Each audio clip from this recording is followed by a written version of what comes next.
ఇక్కడ కనపడుతున్నటువంటి 16,008 దివ్య సౌధములున్నాయే, ఈ 16,008 దివ్య సౌధములు ఆయన తన భార్యలతో ఉంటాడు. ఆయన ఇక్కడ రథం మీద తిరుగుతూ ఉంటారు. ఆ కృష్ణ పరమాత్మకి మీరు స్నేహితులా అని అడిగారు.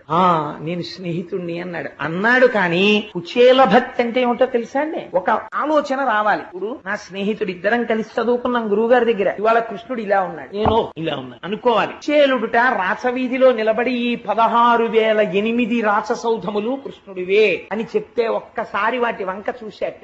అక్కడ వెళ్ళిపోతున్న పరిచారికల్ని చూశాడు. వాళ్ళు వేసుకున్న ఆభరణాలు, కట్టుకున్న వస్త్రాలు కొన్ని లక్షల విలువైనవి. వాళ్ళు ఎవరని అడిగాడు. వాళ్ళు కృష్ణుని యొక్క భార్యల పరిచారికలు అన్నారు. వీళ్ళే ఇలా ఉంటే నా స్వామి ఎంత ఐశ్వర్యవంతుడు, నా స్నేహితుడు, నా సఖుడు, నాతో కలిసి చదువుకున్నవాడు ఇవాళ ఈ స్థితికి చేరాడు అని నిలబడిపోయి ఆనందమగ్నుడై కన్నుల వెంట ధారగా వర్షం పడినట్టు నీళ్లు కారిపోయేట. ఇవన్నీ చూస్తున్నవాడు ఉన్నాడు ఆంతరమునందు. పొంగిపోయి కృష్ణ భగవానుడు ఈ ఇంటిలో ఎక్కడుంటాడు అని అడిగారు. అదిగో ఆ ఇంట్లోనే ఉన్నారు అన్న. ఆ ఇంటిలోకి వెళదామనుకున్నాడు. కానీ ఇంటి ముందు పెద్ద పెద్ద శూలాలు పట్టుకుని కాపు కాస్తున్నారు భటులు. ఇంటి లోపలికి వెళదామంటే చూసి తన యొక్క చిరిగిపోయిన బట్టలు, ఈ స్థితి చూసి లోపలికి రానిస్తారో రానివ్వరు. రానివ్వకపోతే ఒకవేళ నా స్నేహితుడండి, నా సఖుడండి కృష్ణ పరమాత్మ అని చెప్పి వెడితే ఇక్కడ కనపడుతున్నటువంటి 16,008 దివ్య సౌధములున్నాయే,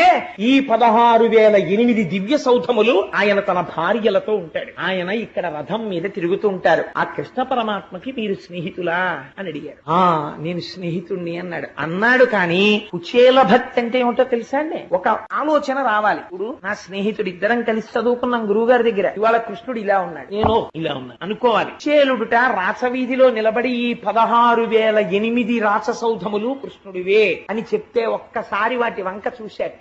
అక్కడ వెళ్ళిపోతున్న పరిచారికల్ని చూశాడు. వాళ్ళు వేసుకున్న ఆభరణాలు, కట్టుకున్న వస్త్రాలు కొన్ని లక్షల విలువైనవి. వాళ్ళు ఎవరని అడిగాడు. వాళ్ళు కృష్ణుని యొక్క భార్యల పరిచారికలు అన్నారు. వీళ్ళే ఇలా ఉంటే నా స్వామి ఎంత ఐశ్వర్యవంతుడు, నా స్నేహితుడు, నా సఖుడు, నాతో కలిసి చదువుకున్నవాడు ఇవాళ ఈ స్థితికి చేరాడు అని నిలబడిపోయి ఆనందమగ్నుడై కన్నుల వెంట ధారగా వర్షం పడినట్టు నీళ్లు కారిపోయేట. ఇవన్నీ చూస్తున్నవాడు ఉన్నాడు ఆంతరమునందు. పొంగిపోయి కృష్ణ భగవానుడు ఈ ఇంటిలో ఎక్కడుంటాడు అని అడిగారు. అదిగో ఆ ఇంట్లోనే ఉన్నారు అన్న. ఆ ఇంటిలోకి వెళదామనుకున్నాడు. కానీ ఇంటి ముందు పెద్ద పెద్ద శూలాలు పట్టుకుని కాపు కాస్తున్నారు భటులు. ఇంటి లోపలికి వెళదామంటే చూసి తన యొక్క చిరిగిపోయిన బట్టలు, ఈ స్థితి చూసి లోపలికి రానిస్తారో రానివ్వరు. రానివ్వకపోతే ఒకవేళ నా స్నేహితుడండి, నా సఖుడండి కృష్ణ పరమాత్మ అని చెప్పి వెడితే